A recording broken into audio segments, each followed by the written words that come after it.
লোহার গেট বন্ধ হওয়ার সেই শব্দ একবার শুনলে আর কখনো ভুলে যাওয়া যায় না। এই দেয়ালের ভেতরে ঢুকলেই মানুষ নয়, সময়টাই বন্দী হয়ে যায়। আজ আমরা দেখব কারাগারের ভেতরের অজানা জীবন। কারাগারের সবচেয়ে ভয়ঙ্কর সময় হল প্রথম রাত। চারপাশে অচেনা মুখ, অন্ধকারে জ্বলজ্বল করা চোখ আর নিঃশ্বাসের ভারী শব্দ।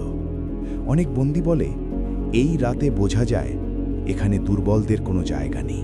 কারাগারে শুধু আইন নয়, চলে অদৃশ্য কিছু নিয়ম। কে কার সাথে কথা বলবে, কাকে চোখে চোখ রাখা যাবে না, সব কিছুর নিয়ম আছে। এই নিয়ম ভাঙা মানে অন্ধকারে হারিয়ে যাওয়া। রাতে কারাগার কখনো ঘুমায় না। নীরবতার মাঝেও শোনা যায় কান্না, দূরে কোথাও চেপে রাখা চিৎকার। অনেকে দাবি করে রাতে তারা এমন ছায়া দেখে যাদের কোনো নাম নেই। কারাগার শুধু শরীর নয়, বন্দি করে মানুষের মন। মুক্তি পেলেও এই অন্ধকার অনেককে কখনো ছাড়ে না। এটাই কারাগারের ভেতরের অজানা জীবন।